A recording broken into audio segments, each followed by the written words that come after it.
Peace. Doing all of that talking on mute, but what I was saying though is I hope everyone is having a powerful and informative experience. Uh, there has been, some great discussions being had. Peace. Doing all I've of been that able to talking on jump in mute, some of but those discussions. what I was saying though is I hope everyone is having. I've been able to jump into some of those discussions and really have been motivated and inspired by what I've been seeing in regards to the engagement in the chat with the speakers, and I'm really anticipating some great things to come out of this conference. I'm seeing a lot of networking, a lot of organizing taking place right here in real time. So, I'm really motivated by what I'm seeing.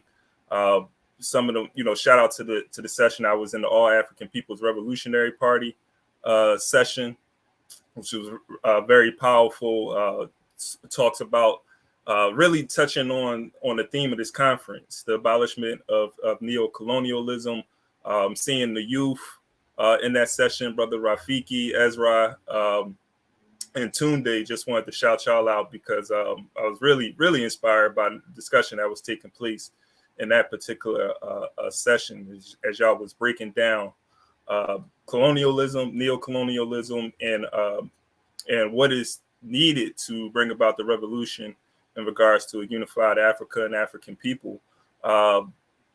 Also, starting the day off as well. I think our keynote speaker from the beginning, Jude Moore, I think he really set the tone for the day in regards to putting Africans first, putting Africa first, and any sort of relationship that we build, whether it's with the West or with China, making sure that it's on our terms and that it's benefiting African people.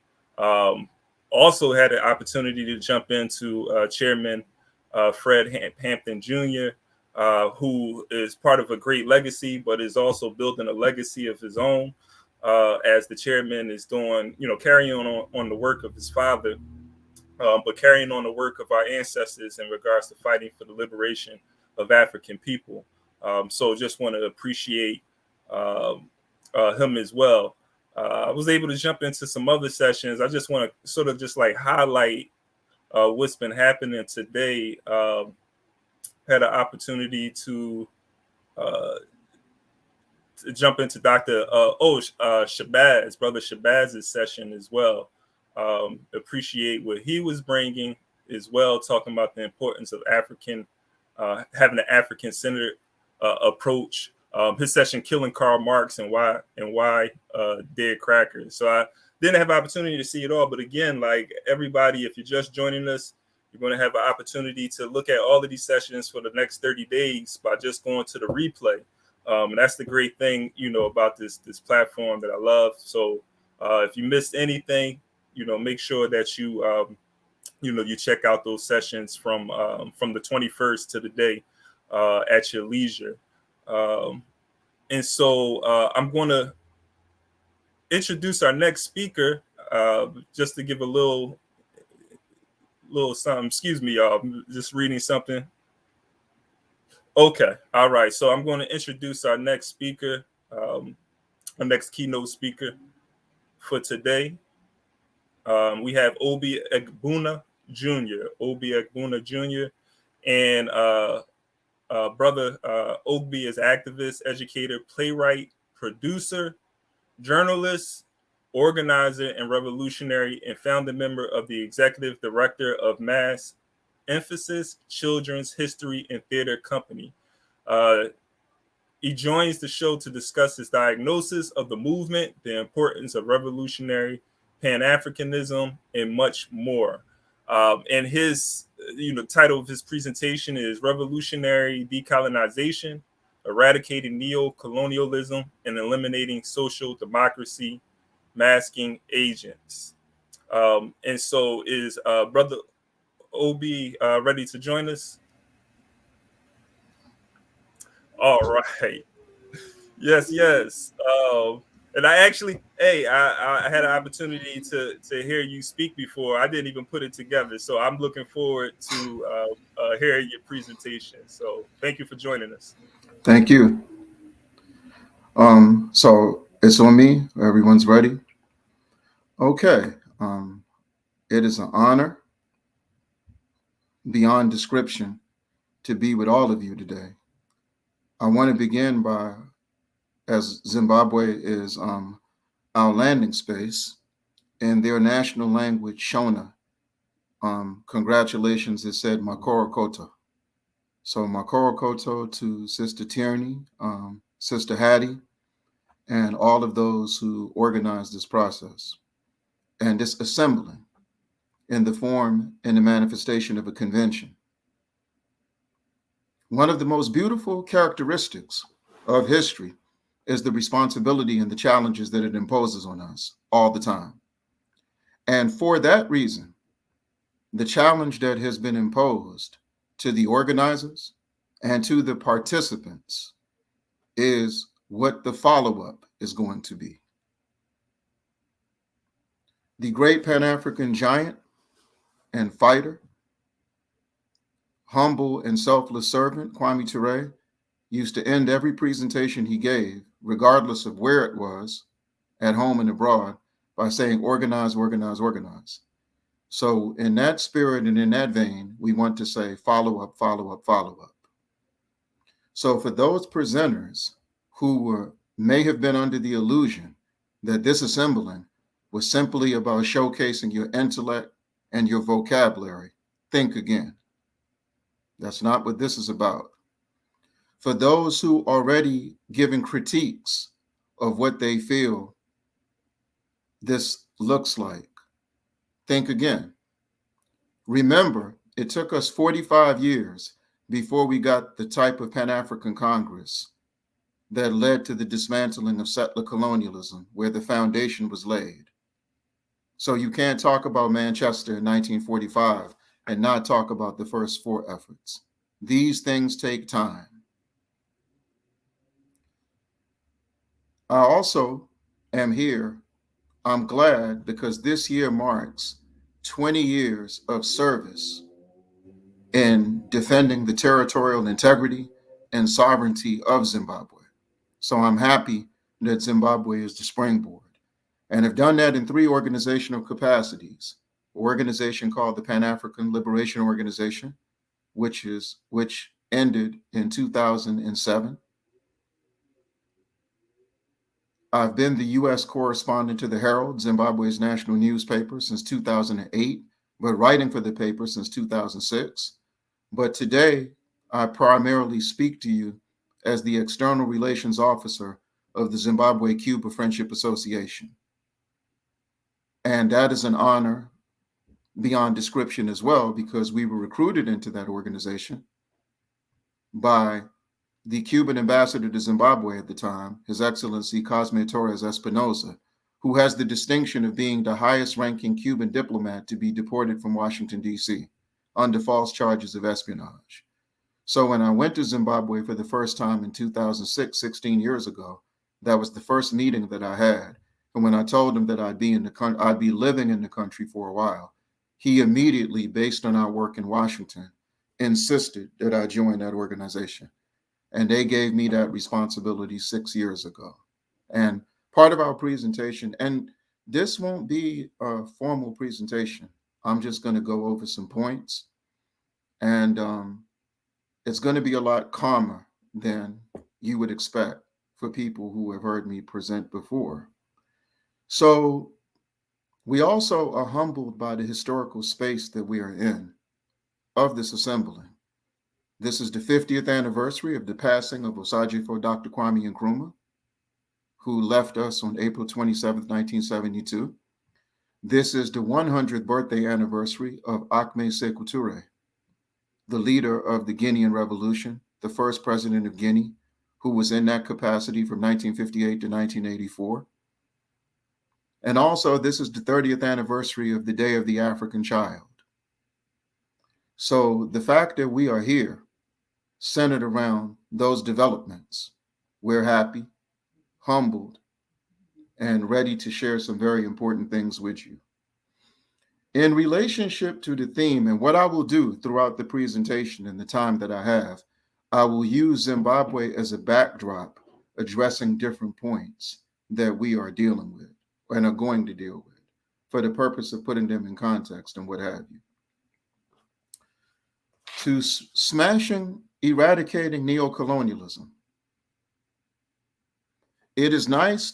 What this challenges us to do is to take a look at where we are.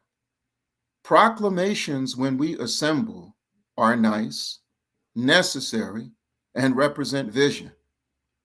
But those who make the proclamation, those who come up with the themes, had damn well better be engaged in labor that reflects a seriousness, reflects a discipline, reflects a commitment to achieve the objective. So I want to begin by saying that if we are to eradicate neo-colonialism in all of its forms, in all of its manifestations, then you are putting social democrats on notice. Nobody who embraces social democracy that is here, some of them may have spoke, some of them may be watching this. That proclamation is telling you that your days are numbered. Are we ready for that?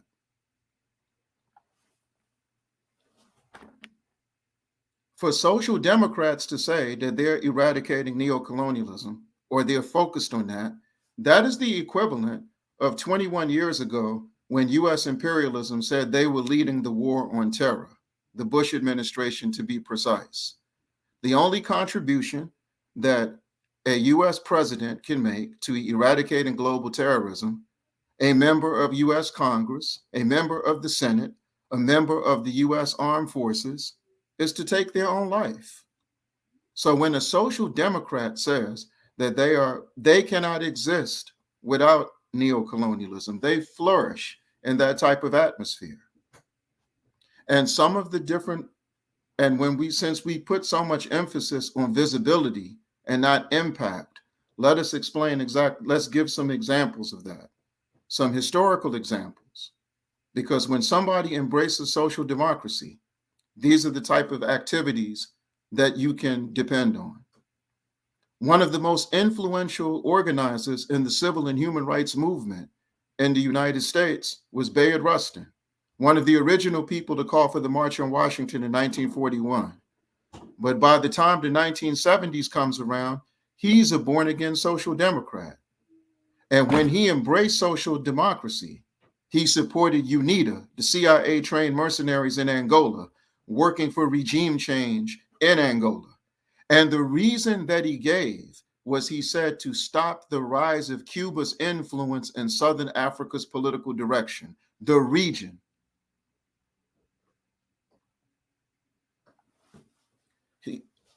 Right around that same time, he writes a letter to the Zionist Prime Minister of Israel, Golda Meir, and praises her for how she's handling Arab terrorism. This is what social democrats do. And where it becomes complicated is because these people have already earned a reputation of being progressive, of being on a revolutionary track even. So when they embrace social democracy, it's hard for people to wrap their heads around the sudden change if it came out of nowhere, if you weren't watching them carefully. And you see, as Guinea, they survived an invasion, an attempted assassination on the life of Ahmed Sékou Touré in 1973, which claimed the life of Amilcar Cabral, where the Democratic Party of Guinea was protecting Amilcar Cabral and the Party for the Independence of Guinea and Cape Verde. But the objective of the invasion was to assassinate both of those fighters. They succeeded in assassinating Amilcar Cabral, but it made Sékou Touré even stronger and showed everybody that the decision to arm the entire nation and institute the People's Militia was of paramount importance and necessary to do. But right before that, Harry Belafonte came to Guinea and brought members of the Student Nonviolent Coordinating Committee. but he came to Guinea as an emissary of the U.S. Peace Corps, sent directly by John F. Kennedy to talk to Ahmed Sékou Touré about Guinean dancers and drummers coming to the United States, which led to the popularization of African dancing and drumming. But he did not go to Guinea to show his support for the Guinean Revolution, but he went to advance U.S. interests, U.S. agenda. Later on, Mr. Belafonte becomes a member of the board of Trans-Africa Forum. And Trans-Africa Forum, when the United States intensified its efforts to bring about regime change in Zimbabwe, they developed a relationship with the National Endowment for Democracy, which was created in 1983, along with the National Democratic Institute, along with the International Republican Institute, after President Reagan spoke to the European Union parliaments together, saying that think tanks would be the key to winning the Cold War. And Trans-Africa Forum, who was credited with putting the finishing touches on the anti-apartheid movement as they came into existence in 1977. But by 2000, when Zimbabwe's historical land reclamation program begins, they are funneling National Endowment for Democracy money to 14 civil society groups in Zimbabwe. Zimbabwe having the distinction of having more civil society groups than any other country in Africa. They have 400. 350 of them are financed by George Soros and the Open Society Initiative. They're called the Crisis in Zimbabwe Coalition. 36 were financed by the National Democratic Institute, and 14 financed by the National Endowment for Democracy. So how does it work? And Randall Robinson, the first leader of Trans-Africa, was in Rufaro Stadium on April 18th, 1980, when Zimbabwe's became officially independent, and the whole world watched the British colonial flag go down and the Zimbabwean flag introduced to the world. This is what social democrats can do. Social democrats can only advance neocolonialism. They don't have the desire, they don't have the interest to eradicate neocolonialism. Eradicating neocolonialism means having militant positions and militant action to back it up, no matter who you clash with. Can you imagine what we went through breaking that story? That Trans-Africa, the organization of Harry Belafonte, the organization of Danny Glover, was funneling National Endowment for Democracy funding to 14 civil society groups? People accused us of making it up. People accused us of being envious of them. We were only doing it because we felt historically obligated, once again, to protect Zimbabwe. Zimbabwe also has been attacked through the years by different sectors of society, both on the continent and in the diaspora. If we are going to eradicate neocolonialism, we want to issue a challenge to the LGBTQ community. We want to play some Scrabble with you. Y'all remember that game, Scrabble, the alphabet game? And from it, you use letters to create words. But we're not necessarily going to deal with words. We're going to deal with acronyms. So, and we're talking about the LGBTQ, the Africans that are part of that movement worldwide. But it's necessary to play this game with you. It's a serious game. It's a life or death game, politically speaking. So we're saying that you come to the table with us. We know your letters. We said them already, LGBTQ. But we're going to put some letters on the table. FBI, CIA, DEA, ATF, M16. We'll use numbers, but we'll use numbers as well. USAID, NED, NDI, RIRI, International Republican Institute. Those are the letters we'll put on the table. And you've made many requests of our community, so we're going to make a request of you. You go inside, you do your research, and within all those imperialist vehicles, you find the homosexuals in them that are committed to the agendas, that are committed to the objectives, that all of those organizations have, both short-term and long-term, and you sniff out the homosexuals in those organizations, and you come to and you go public and you expose who they are, and you condemn them because you say, based on what you're supposed to represent, that is not the homosexual way.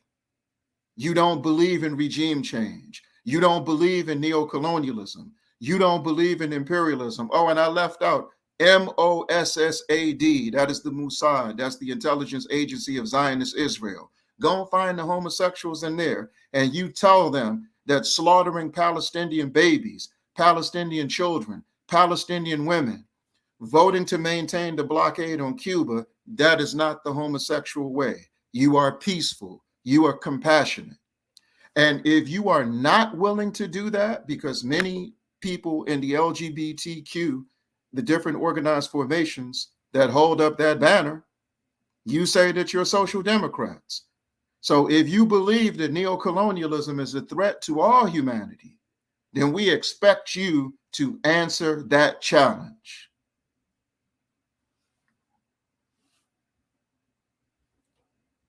The great cultural icons, the last poets, said a long time ago, they said they had a song that is arguably the most popular song that they've created in their illustrious careers. Niggas are scared of revolution. If they were to do a remix today, this is what would we call it? I make a suggestion. Niggas are scared of revolution, but they damn sure can't seem to stop talking about it. Once again, this is a challenge to, if we're going to eradicate neocolonialism, organizers have to be ready to execute the ideas that they articulate. It's no longer enough to come on platforms like this and dazzle us with your intellect, dazzle us with your analysis, dazzle us with your knowledge of history, but your labor does not match your service. You can't blame neocolonialists for that. You can't blame imperialism for that. You can't blame our former colonizers and captors for that. Their job is to redirect us, manipulate us, spread confusion, and sabotage our efforts. You can look at the attempted desecration of African Liberation Day by neocolonialist Africa, where they've taken the word liberation out of the description and just called it Africa Day, which suggests that we're already liberated. But them doing that has nothing to do with us having mediocre African Liberation Day events. So the challenge is to so part of eradicating neocolonialism is out-organizing the neocolonialists and creating vehicles that we can maintain and are fully committed to expanding on. In the introduction, they told you about the Mass Emphasis Children's History and Theater Company, which is connected to the Mass Emphasis Positive Action and Creativity Youth Brigade, which is connected to the Mass Emphasis Children's History and Educational Navigation Institute. We just did our last play 3 weeks ago called Ready for the Revolution, about Acme Sekou Touré and Sister Mbalia Kamara, who led the women. Opening up for us was La Colmanita, the National Children's Theatrical Ensemble in Cuba, the Montanzas Art School, a group called Hidri, a powerful children's ensemble out of Eritrea, Group Jenaken, which represented children in Haiti, and the Center for Academic Excellence, which was the Children's Steel Pan Group. So we're asking those of you organizers who are watching us, if you feel that you are ready for a children's theater company aimed at decolonization, geared for which exists for that sole purpose, you can reach out to us if you want to start a branch, or if you know people who have children's vehicles that are similar in makeup, similar in composition, similar in concentration, similar in focus, then we'd love to link up, just like we linked up with those children's institutions. And we did that for the Day of the African Child. So while so many were pontificating about Juneteenth, giving their analysis of Juneteenth, their opinion about Juneteenth, we decided to introduce Africans in the diaspora to the Day of the African Child concept, which, if you know Zimbabwe's history, helped elevate that. This year is also the 30th anniversary of the death of one of the greatest African women fighters of the 20th century, Amai Sally Mugabe, a Ghanaian woman who accepted Osagyefo Dr. Kwame Nkrumah's challenge when he said that the independence of Ghana is meaningless unless it's linked to the independence of the entire African continent. And she's sitting in Ghana, independent Ghana, 3 years into independence. She meets President Mugabe. Then she goes into Zimbabwe while it is still Southern Rhodesia and joins the organizational efforts. 2 years into their independence, she organized a significant conference dealing with the needs of children. Children with leprosy, children with cholera, children with malaria, children with AIDS, children whose mothers were prostitutes. And that laid the foundation for 10 years later, the African continent unanimously deciding that June 16th will be the day that they take a look at the needs of the African child. Zimbabwe does not get credit for a lot of things that it has helped spearhead, but they don't let that bother them. If you are invested in this process to eradicate neocolonialism, know one thing, and I'm talking to the younger organizers out there, consistency trumps everything. The first organization that I was in was called the United Pan-African Front. It became the Pan-African Student Youth Movement. It became the Pan-African Liberation Organization. But it was an organizational vehicle that lasted 17 years. From the very outset, experienced organizers tried to come in and sabotage it, redirect it, manipulate it. And then when they saw that they couldn't, we were too determined, we were too disciplined, we were too focused, they moved on. So if we are going to fight to eradicate neocolonialism, nothing can stop you. We have to understand the dynamics of the full spectrum if we're going to do this work. And when I say the full spectrum, I mean the authentic version of the spectrum. No imperialist president is on our left. Joe Biden isn't on our left. Obama wasn't on our left. Bernie Sanders isn't on our left. The only thing they have left, when you start using the term left and you start talking about presidents in the Democratic Party, presidents in the Labor, prime ministers in the Labor parties in Britain or Australia or France, you're no longer talking the left, you're talking anatomy. Because the only thing left about them is their left arms and their left wrist and their left elbows and their left kneecaps and their left foot. They can never be considered the left. At this moment, as Zimbabwe goes into its 21st year of sanctions, Joe Biden was an original co-sponsor of the Zimbabwe Democracy and Economic Recovery Act. So when he renewed the sanctions in March, nobody should have been surprised. It's his vision. And if we're going to eradicate neocolonialism, you have to know the difference between speaking truth to power and speaking about power. The reason we arranged for the Pan-African Black Power icon, Mukasa Dada, to say a few words yesterday was because he taught us that, him and Kwame Ture. They didn't speak truth about power, to power. They spoke truth about power so that we could start fighting for power. When you're fighting for liberation, you are fighting for power. And that's very important because in the diaspora, in too many places, it's abundantly clear that the ceiling is justice. And justice is an appetizer.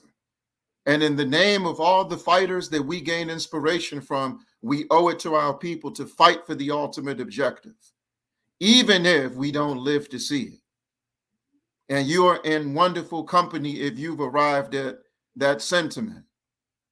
Amilcar Cabral did not live to see Guinea-Bissau liberated. We're in Zimbabwe is watching us. General Josiah Mangama Tongogara, one of the greatest guerrilla fighters Mother Africa has produced, who fought in Mozambique, who fought in Zimbabwe, of course, and was active in UNIP in Zambia. He lost his life 5 months before the flag went up in Rufaro Stadium, but he did more to bring about the independence process. So Nat Turner did not live to see the chains and shackles come off our ankles and our necks. Many fighters in Zimbabwe's history, Leopold Takawira, the Lion, he did not live to see Zimbabwe liberated. And there are too many to mention. But the point is, so we cannot fall into this frame of mind. We do look for results scientifically, though, most definitely.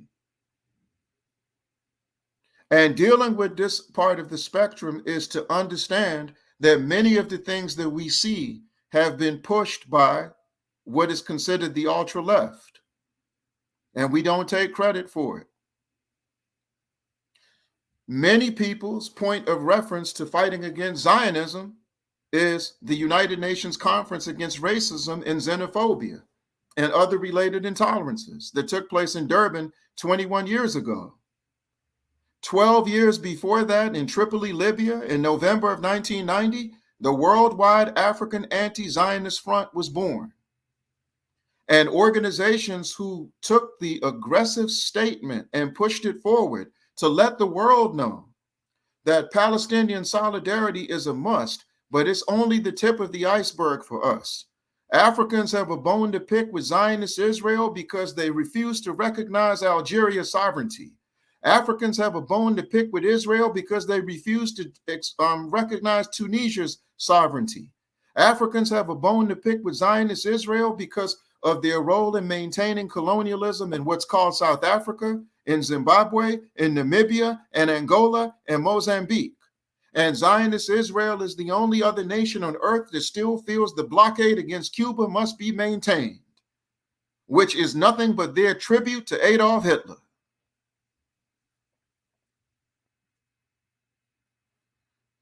And when you come to eradicate neocolonialism, this is to the younger organizers out there, recognize something.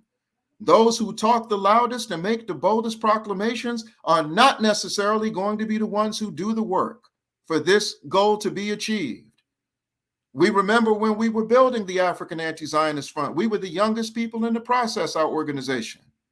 And the main people, if you go back to that period, that every time you saw them, they were banging on podiums and had podiums sounding like bass drums and marching bands. But when it came time to get behind closed doors and do some real planning and do some serious and sincere and authentic strategizing and organizing, they were nowhere to be found. So what ends up happening if we're going to eradicate neocolonialism, we have to beware of the revolutionary masquerade. Because as Ahmed Sekou Touré taught us, the job of the African revolutionary is to make even reactionaries work for the revolution. But what happens in certain cases is certain people masquerade and give the impression that they're part of this fight, part of this work. But when it comes time for the labor to take place, they're always conveniently absent. That definitely happened around anti-Zionist work in the 1990s. Some of them even started meeting with the Zionists and having dinner with the Zionists and were more interested in having a diplomatic relationship with the Zionists than they were working with us to make that vehicle as effective as possible. And that's history, but it's relevant right now because there's a push on the African continent saying that Israel's observer status at the African Union should be stripped. But we told those who pushed that forward, we were happy to see that. We had some work, which we will talk about. We have some work that's very relatable, that's connected to that. But this is the thing. Out of the 55 nations in Africa, 46 of them have Israeli embassies in their nation, which means they have normalized relations with Zionist Israel. So to strip Israel of their observer status of the African Union but there's still Israeli embassies all over West Africa, all over East Africa, then that's a problem. But we have to make sure that we are ready for the challenge, which puts you on a collision course with the African Union, which puts you on a collision course with COMESA, which puts you on a collision course with ECOWAS, which puts you on a collision course with NAPAD. You ready? That's what eradicating neocolonialism looks like.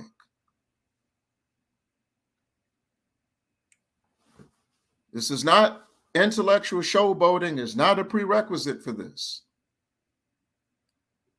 So when we come to the table, as a matter of fact, we have to reassess how we look at that concept when we use it in our different circles. When you say bring people to the table, once again, this is recognizing the value of the full spectrum and what people bring. Right now, the movement to lift the blockade on Cuba is one of the most inclusive efforts we have, regardless of where we fall on the spectrum. But this is because of the work of the extreme left, as we are called. Because of the extreme left, even neo-colonialist governments in Africa, every year like clockwork at the United Nations, vote against the blockade on Cuba. That is our work. But inside the United States, evidently, there are some issues. We have to work those issues out in order to see this happen. So that means that any promises that we make to Cuba, we must keep them. Anytime we do some organizing around Cuba, we must maximize our potential. And we cannot let people who are not serious about the work just get in the way of the work because it's politically fashionable to be around it. We know that if we're going to eradicate neocolonialism, we can't have superficial intentions.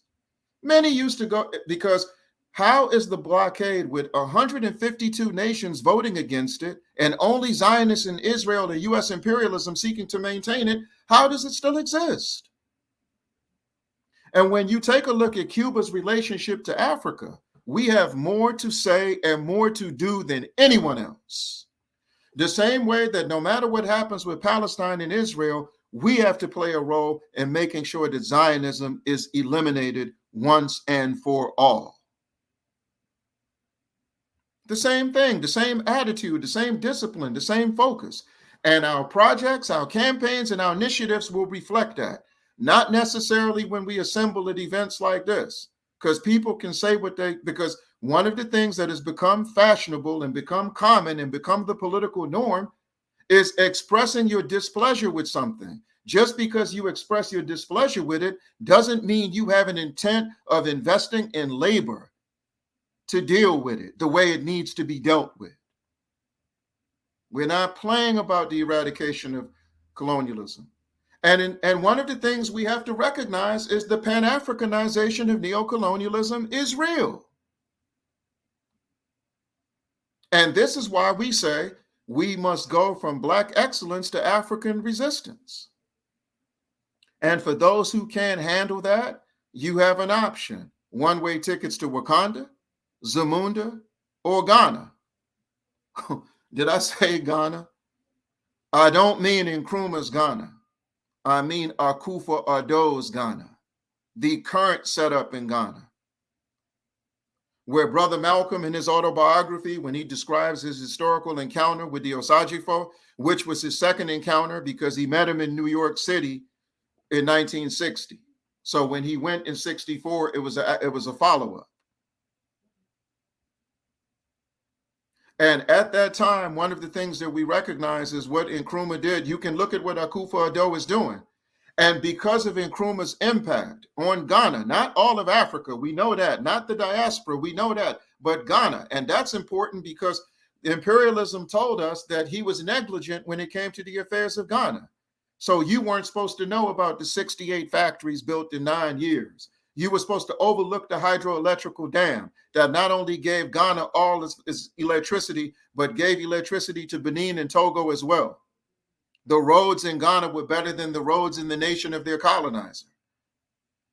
But what happened was because Nkrumah recognized the value of a political party, and he recognized that the United Gold Coast Convention was not created to bring about the independence of Ghana. So he opted out of it. They create the Convention People's Party.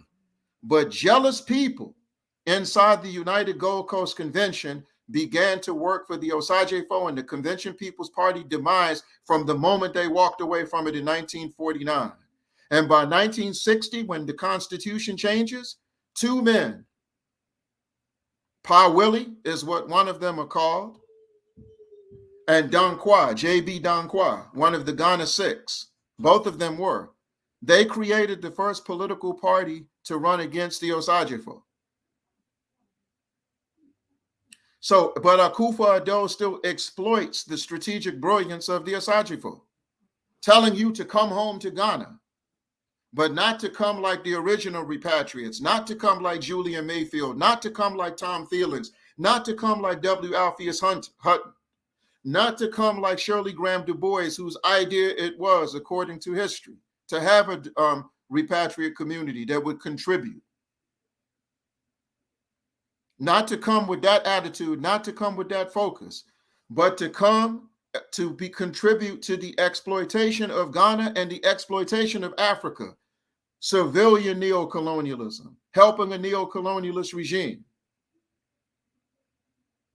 And don't think that neo-colonialists have illustrations of Pan-Africanism too. When Jonas Savimbi of UNITA landed back in Angola, he flew in on Houphouët-Boigny of Cote d'Ivoire's plane. That's a neo-colonialist link-up. They seek to have relationships too.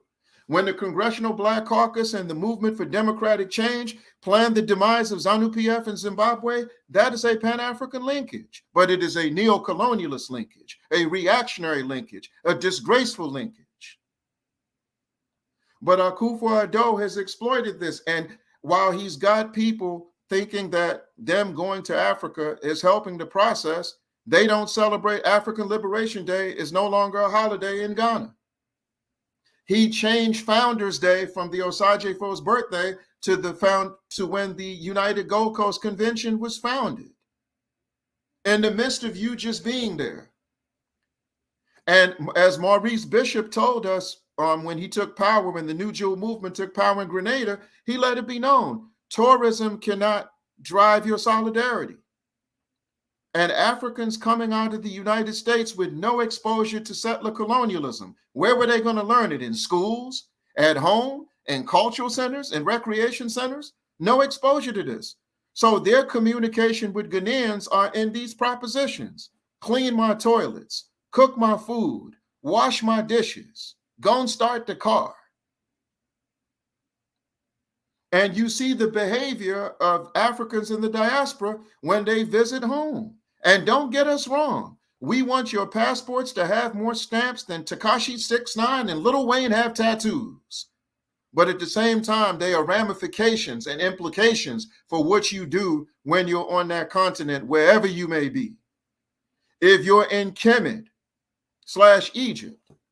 and you see a Nubian, a dark African on the ground eating their own vomit, and you just look at it, but you're preoccupied to going to the pyramids. If you're there and you haven't done any geopolitical assessment, and you don't realize that while you've been going there to look at the architecture, to study the 42 principles of Ma'at, whatever your motivation is for going there, but you don't know that under Mubarak in Egypt, the only nation that got more money from U.S. imperialism than Egypt under Mubarak was Zionist Israel. So you recognize what's going on there. But Akufo-Addo is strategically and tactically brilliant to purposely reach out to Africans and a particular group of Africans in North America and the rest of the diaspora, those who have been orientated from birth to express themselves culturally through dance, through drum, but have never really been meaningfully politically engaged in changing US, EU, Africa policy.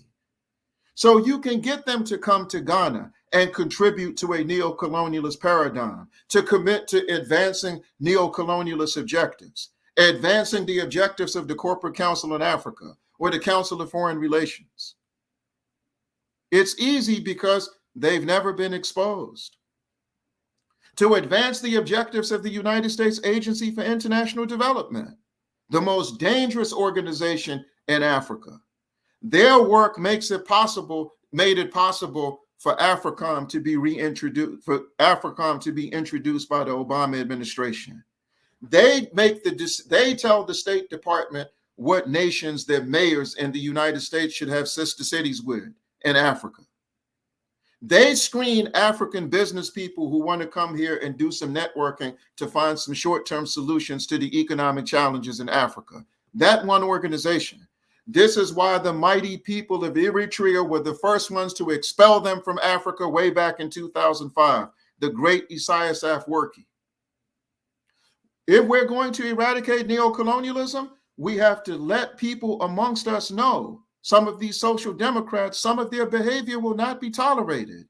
You heard from a particular speaker who spent all of last year attacking Eritrea, while Eritrea and Ethiopia formed a pact of unity, a peace accord.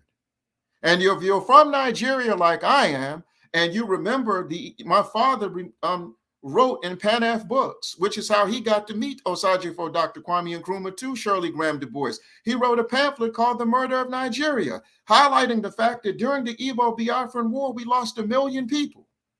1 million people who could have been doctors and architects and lawyers and teachers and welders. And all we were simply saying in that process was what? We can't have this. So why would people who are considered progressive in U.S. circles, why would they be working for regime change in Eritrea? And the only reason that the United States was targeting Ethiopia is because they refused to break the peace accord. The Ethiopian and Eritrean communities throughout the diaspora now have a pact that they will work together in these places, in the United States, in Europe, wherever they happen to be, going back to the fact that they are the same people. Just like the Igbos and Biafrans in Nigeria are the same people. Just like the Hutsis and Tutsis in Rwanda are the same people. Just like the Bloods and Crips in LA are the same people. And the Viceroys and Disciples in Chicago are the same people.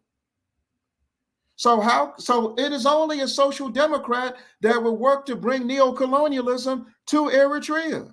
Eritrea, which is the only nation at the moment to have free education and free healthcare on the entire African continent. And we arranged for the brother in the No More movement, Brother Simon Tasmariam, to address this convention. And I'm saying to all of you, especially those of you I saw a lot when I went through the list and Sister Tyranny showed it to me, I saw a lot of doctors, a lot of PhDs, and I was happy because that means that you're at some academic institution somewhere in the diaspora. Our challenge to you is to build ties and exchange programs with Eritrea and Ethiopia, starting today, because you should have heard from them and you know what they're going through. Being under sanctions under false claims that they were harboring al-Shabaab terrorists for 10 years. And then when the United Nations Security Council realized that it was a dirty, rotten lie, they still took nearly 5 years to lift the sanctions finally. This is what we're here to do, to resolve these issues, but to build these relationships. Many of you who are here, you have accepted a narrative of Southern Africa that reduces Southern Africa to the life and the work of Madiba Nelson Mandela and Winnie Mandela. Which means you're not plugged into Angola, you're not plugged into Botswana, you're not plugged into Mozambique, you're not plugged into Namibia. And you should be, because the reason that and this is why when the Obama administration, the Bush administration before them, the Trump administration, and the current Biden administration, they all echo the same sentiments about Zimbabwe. While it is a small country, it presents a peculiar problem. When we met with President Mugabe 19 years ago in his suite in New York when he was there for the General Assembly, he said that Africans in the diaspora have a very romantic interpretation of coups in Africa. They pay attention to the assassination count, they pay attention to the bloodshed, they pay attention to the bombing, they pay attention to the invasion, but very little detail to the methodology to isolate a country, making them vulnerable to a coup and vulnerable to an assassination. So we must build ties with SADC, the Southern African Development Community, especially in the areas of education and especially in the areas of health. And since you say you're trying to eradicate neo-colonialism, don't go through the State Department, go directly to them. Don't go through the United States Agency for International Development. Please go directly to them. And when you get a program and it's up and running, don't allow the USAID to visit you and tell you that you should terminate the program. Follow up if you physically visit, because we know many of you love to travel. And it is your right to go home. That is your home. That is our home. But the work you do after you leave and return back to the battlefield will determine how much you appreciated the trip that you took. And we said, because many people went to Cuba for years for one intention, a photo op with Comandante Fidel Castro. And many of them got several. They can do a whole picture book. Many of them used to come, we remember in our early days of working with Zimbabwe, oh man, I want to meet Mugabe. I want to interview President Mugabe. You got to meet him. I said, we got to meet him because between 2002 and 2003, we organized activities for their ambassador to go to North Carolina, South Carolina, Georgia, Alabama, California, Texas, Missouri, all over the country to revive the support for ZANU-PF. That's why he wanted to meet us, because of our service. This is why this is so important, what we're dealing with. If you say that you're trying to eradicate neocolonialism, you may change your heroes.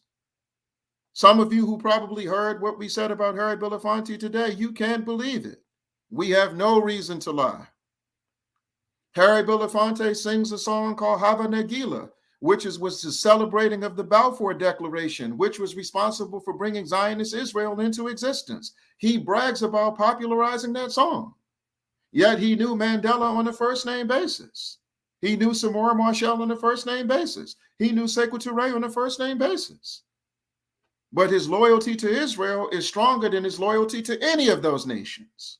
Stronger than his loyalty to Cuba. And these are facts. These aren't our opinions, based on actions. Social democrats cannot be allowed to masquerade. And when we come in each other's space, truth always is revealed. We are responsible for Black Lives Matter last summer coming out against the blockade in Cuba, thanks to one of their organizers in South Bend, Indiana, a brother named Jordan Geiger. And let us be honest, to come out and say that you're against the blockade in Cuba, it's necessary. Like we said, we want full spectrum engagement. But the Vatican did that over 25 years ago. Neo-colonialist African nations, as we mentioned, do it all the time. Ted Turner, the billionaire, is against the blockade. So for Black Lives Matter to finally come out against the blockade in 2021, it was necessary, it was received, but they were manipulated because of their commitment to the path of social democracy. Right around that time, the regime change agents in Cuba that are African-born, Cuban-born Africans, who commonly go by Afro-Cubans, who talked about their mistreatment there, they started protesting. But that's been planned for a long time, because 8 years ago, the United States Agency for International Development was exposed in Cuba for trying to organize regime change demonstrations.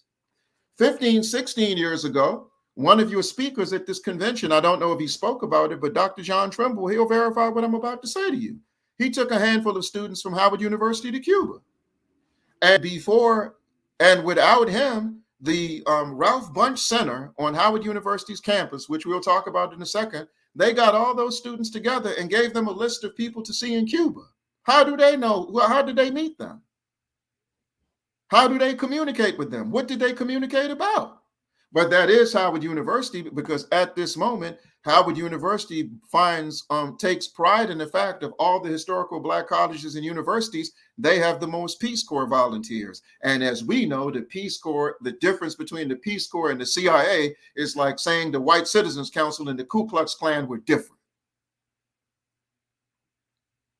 These are the type of things that we have to pay very close attention to and be very detailed. It was said, so we write these type of children's plays with a focus. If you're talking about eradicating neocolonialism, you are talking about trashing what is perceived to be the legacy of one Barack Hussein Obama. You ready for the backlash? I'm considering writing a play about him. Know what the title is going to be?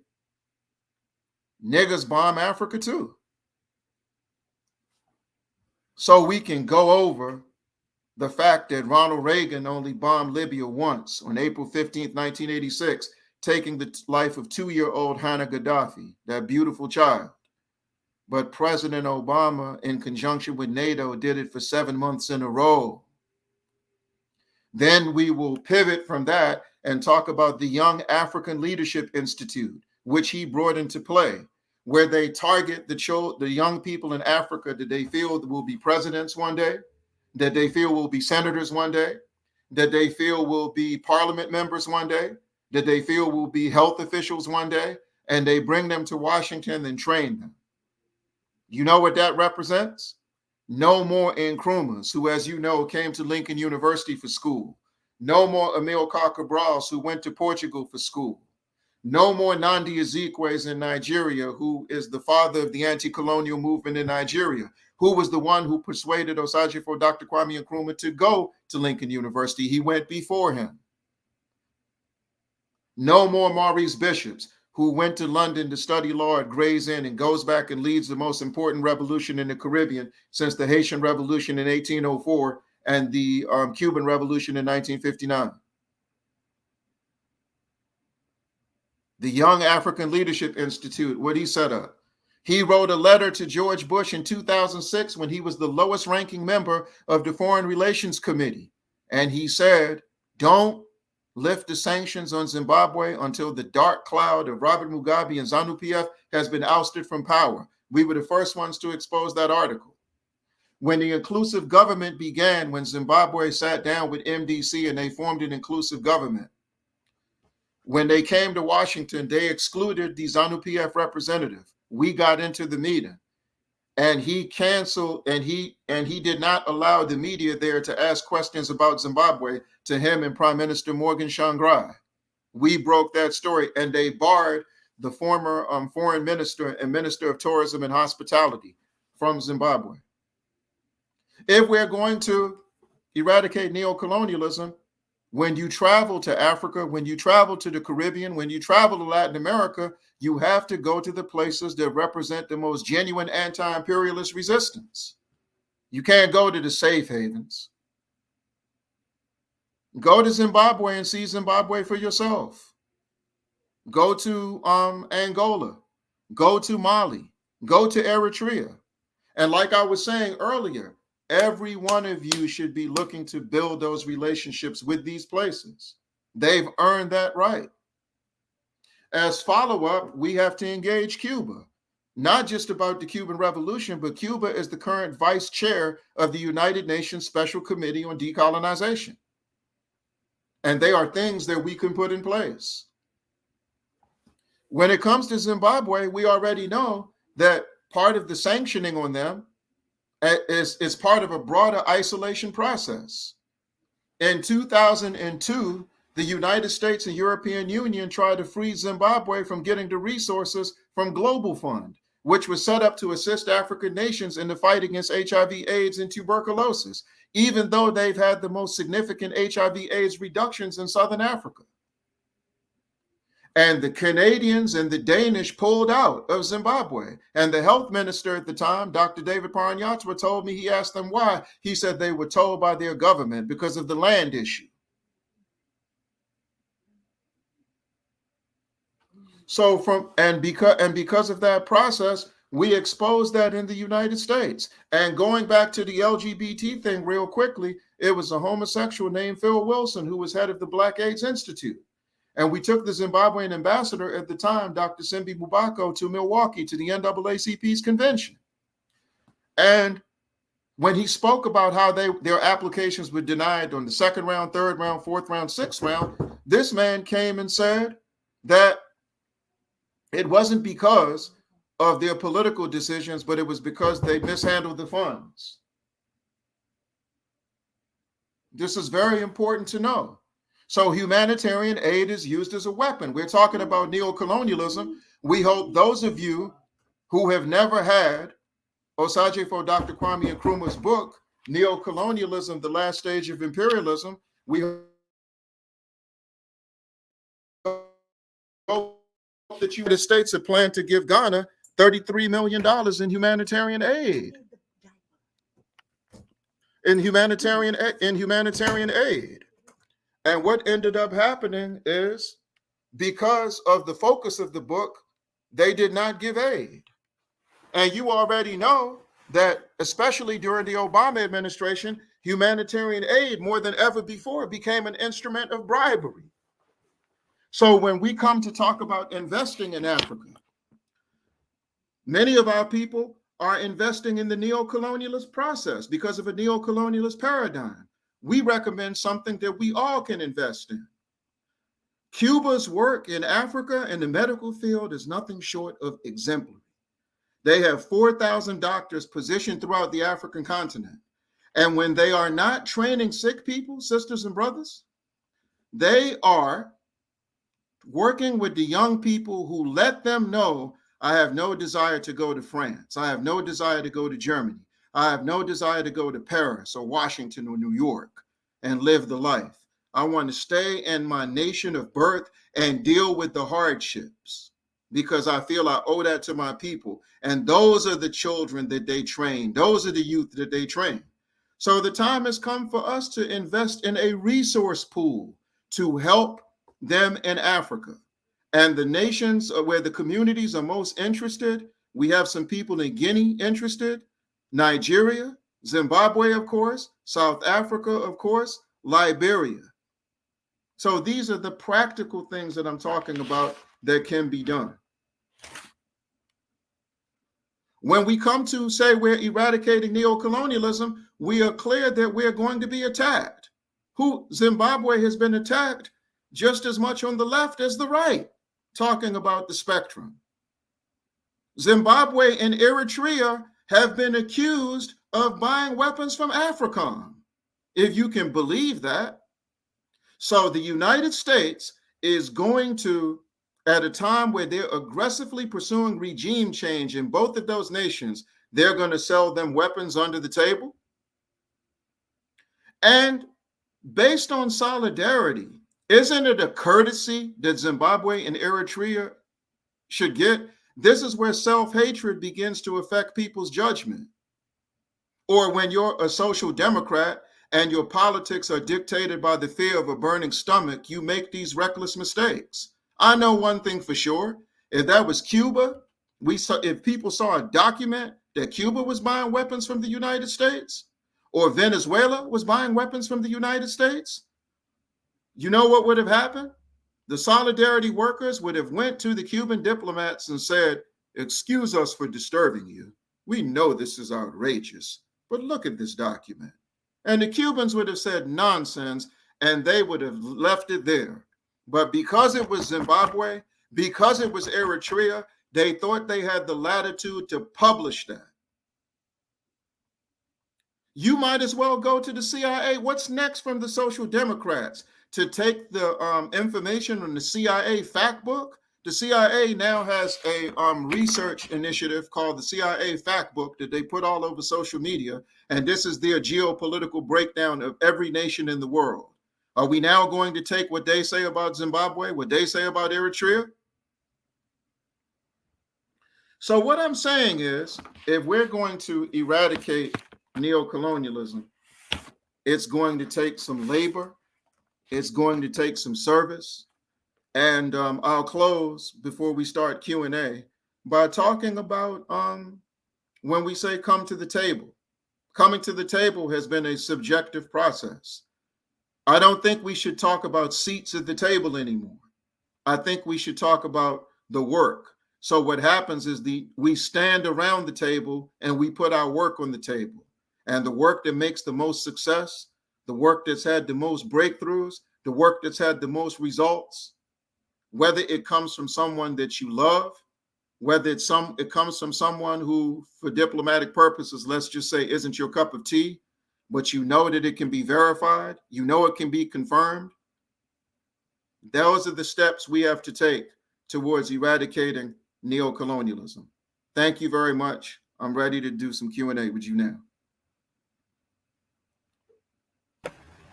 Right. Thank you for that powerful presentation. Drawing the line. That's one of the things that I'm going to take from that. We have to draw the line, and we can't just sit around and theorize. We have to, put our intellect, our theories into practice.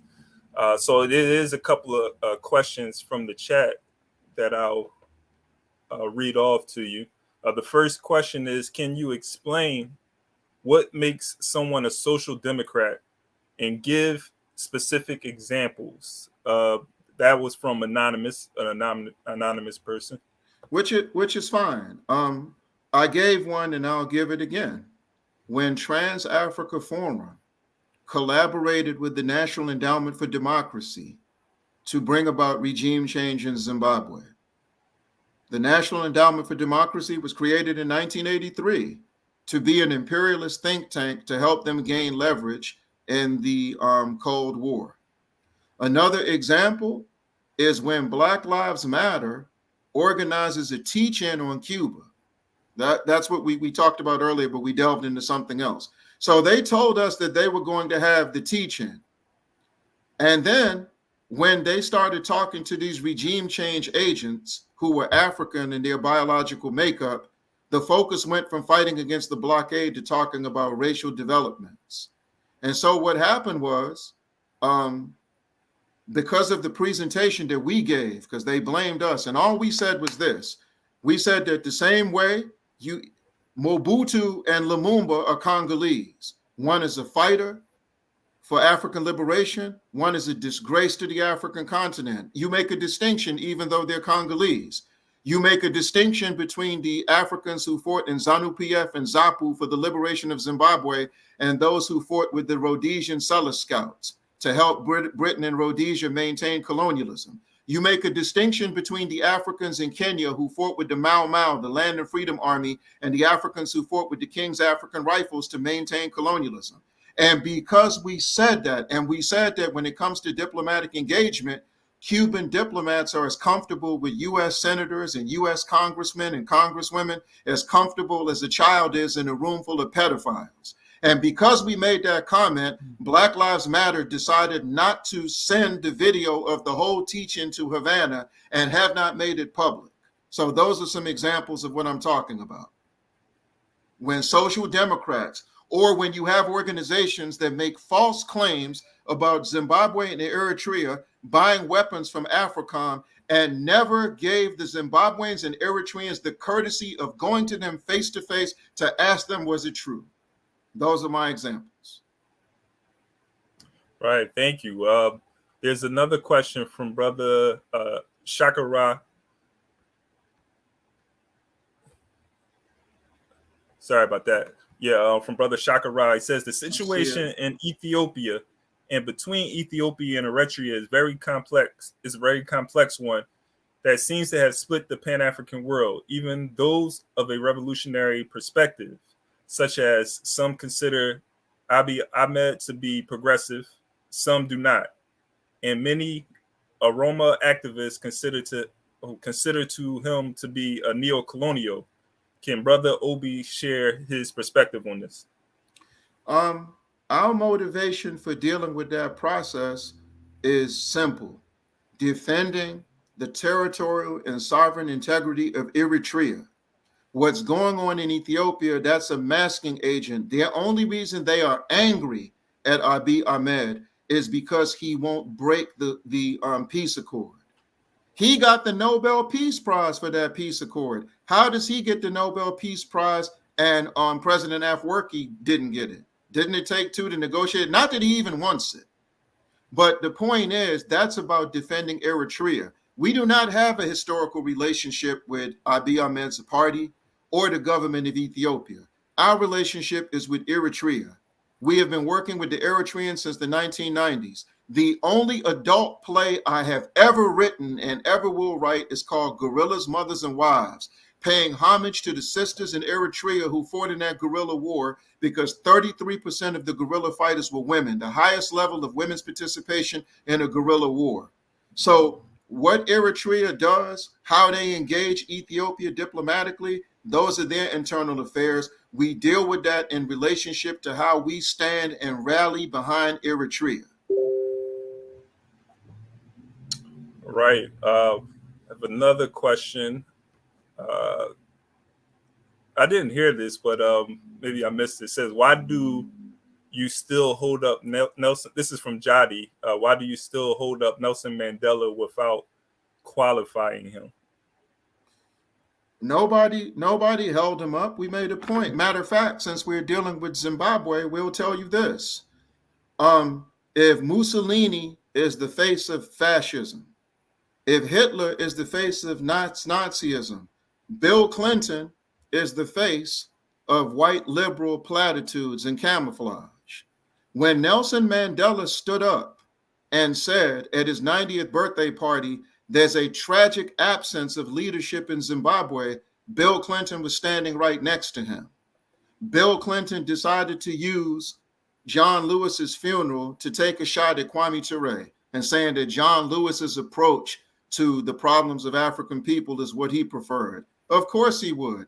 John Lewis at death was a member of the National Democratic Institute, a member of the Council of Foreign Relations. So what it is we look at the African National Congress for who they are. We've never judged them by revolutionary standards. They always followed the civil rights paradigm in the United States. They come 3 years after the NAACP. Chief Albert Luthuli organizes a bus boycott in Azania after he sees what happened in the Montgomery bus boycott. Since the ANC has been in power, the people in Azania do not celebrate the Sharpeville-Kwalanga uprising in 1960, which the ANC Youth League members that left the ANC and started the PAC organized under the leadership of Mangalizo Sobukwe the Incomparable. So we're very clear on that. But what it is it's a process where if we do what we're supposed to do, we make ANC and others who are offsprings from ANC take the most militant position possible. It is because of the work of the African diaspora rallying around Zimbabwe that the ANC's Youth League came out in support of Zimbabwe's land reclamation program. It is because of that work that Julius Malema came to Zimbabwe to have a photo op with President Mugabe. And then after he went back and started the EFF, switched up his position on Zimbabwe and even supported the This Flag movement that was trying to bring about regime change, working in concert with the 400 civil society groups. So Mandela's an individual. We look at him in relationship to the African National Congress, and we know what we can work with them on and what we cannot work with them on. But are they revolutionary? Absolutely not. And as a matter of fact, you can look at Mandela's relationship to the Elders Council, which was created by Sir Richard Branson.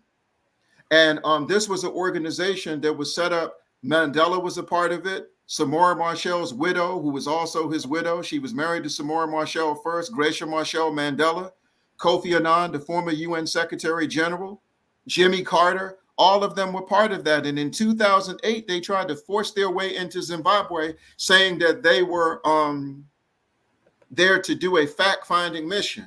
And the Zimbabweans laughed at them and said, fact-finding mission? What doesn't the ANC know about ZANU-PF? President Mugabe and Mandela went to Fort Hare together.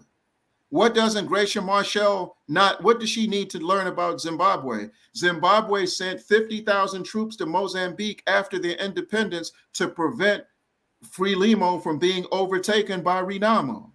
So Sir Richard Branson has been working for regime change in Zimbabwe to take over the tourism industry, the same way that Philip Morris and R.J. Reynolds tobacco companies have been working for regime change in Zimbabwe to take over the tobacco industry. So we're very clear on who Mandela is, but we just mentioned him in relationship to what we were talking about. And to repeat what we said we are challenging the narrative that reduces Southern Africa to the autobiographies of him and Winnie Mandela. So we said, connect with Mozambique, connect with Angola. And as a matter of fact, real quickly on this point, this is why when 3 years ago, there was a cyclone called Cyclone Idai in Southern Africa, and Zimbabwe was ravaged, Mozambique was ravaged, and Malawi was ravaged. And what we said was, and the United States came out and said, help the other two nations, but be careful how you approach Zimbabwe. And we organized a benefit in Washington, D.C. at Union Temple Baptist Church, thanks to that great liberation theologian, Willie Wilson. And we raised $5,000 in 45 minutes. But that was an experiment. Imagine if every church in the African diaspora did that once a month. Then we could go to the African Union and say, you don't have to take a crumb of bread from the United States Agency for International Development anymore. You don't have to take a crumb of bread from Bill Gates. You don't have to take a crumb of bread from George Bush, the born-again humanitarian who now has the largest highway in Ghana named after him, thanks to Akufo-Addo.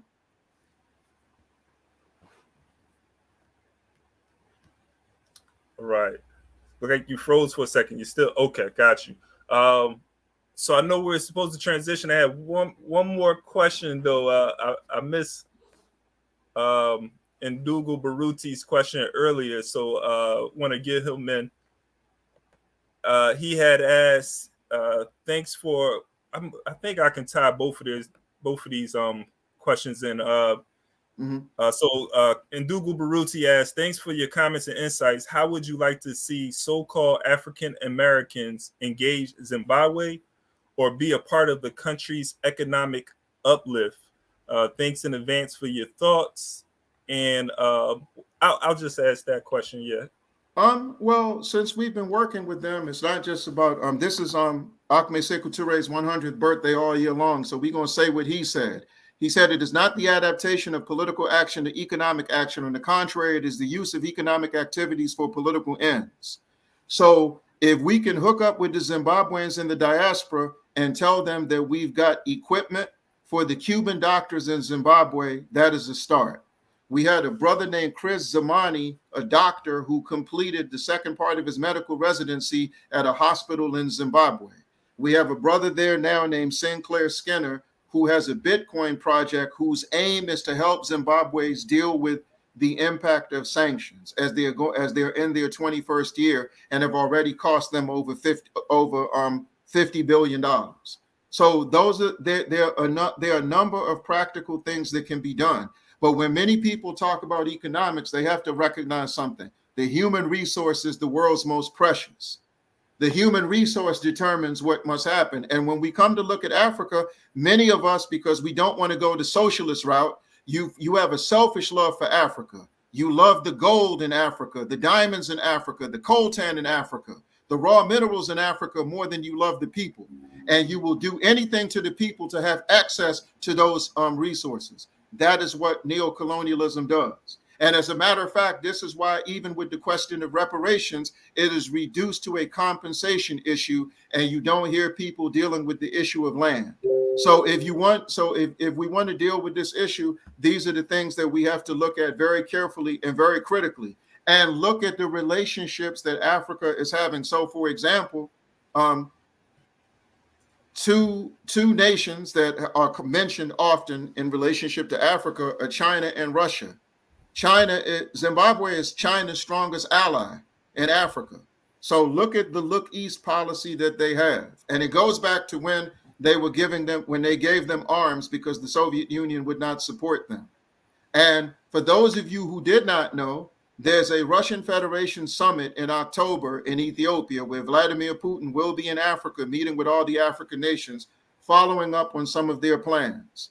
And what we have said to NCOBRA, what we have said to PGRNA, what we have said to the National Conference of Black Lawyers, what we have said to the December 12th movement is, if you really want to spice things up on the reparations question, ask Vladimir Putin to do the same thing that Joseph Stalin did in 1928, come out in support of reparations. And now what the change is, Baruti used the word African American.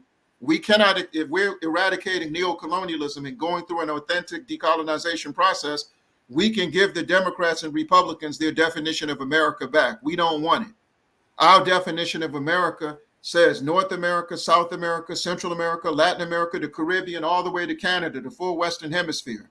And in the spirit of Pan-Africanism in the diaspora, building and maintaining quality relationships with Africans all over the diaspora, and supporting Venezuela right now, who is the driving force of the Afro-descendant movement in the Americas.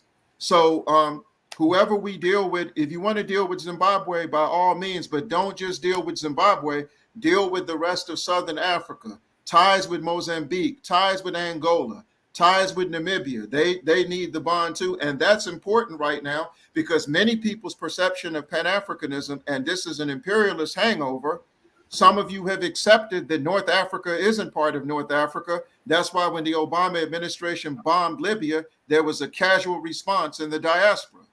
Some of you reduce Pan-Africanism to West African connections, like that's the only part of Africa.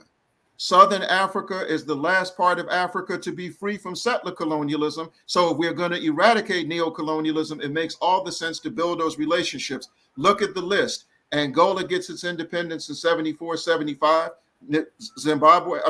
Mozambique 74, 75. Zimbabwe 80. Namibia 1990. What's called South Africa 1994. So we must build those ties and build them and come up with all type of innovative things we can do together beyond travel, though. And I know you want to travel to Zimbabwe, and it is beautiful. So you'll get to see Mosi Otunya, what's called Victoria Falls. You'll get to see the Munumutapa Empire called the Great Zimbabwe. But what you do when you return is very crucial to get those sanctions lifted. Right. Thank you.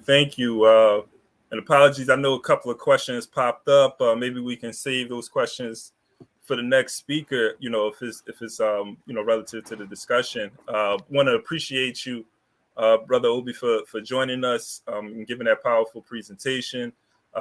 Definitely, I think you raised the need and the urgency for us to do the work. To build on work that people are already doing, and just to maximize potential on the work. And when we create that type of atmosphere, those in our ranks who are trying to sabotage what we're trying to do, whether they come into a space like this and try to consume the platform, whether they come around our efforts and pretend to be invested in projects, and we knowing the difference between vision and program. You can have a vision, but if you don't have a program to pursue that vision, to make sure you accomplish that vision, that's masquerading. So we think we are going to continue to create an atmosphere. And I want to thank you all not only for allowing us to participate, but for asking us to be in an advisory capacity. And we wanted to be the most offhands advisors possible because we didn't want to have an overbearing presence. Because when you have an overbearing presence, that can compromise intergenerational discourse and relationships. So I was just proud and humbled that was asked of me. And I hope I did okay in that capacity. And I hope that what we shared today met your expectations. Thank you very much. And we look forward to the follow-up. Indeed.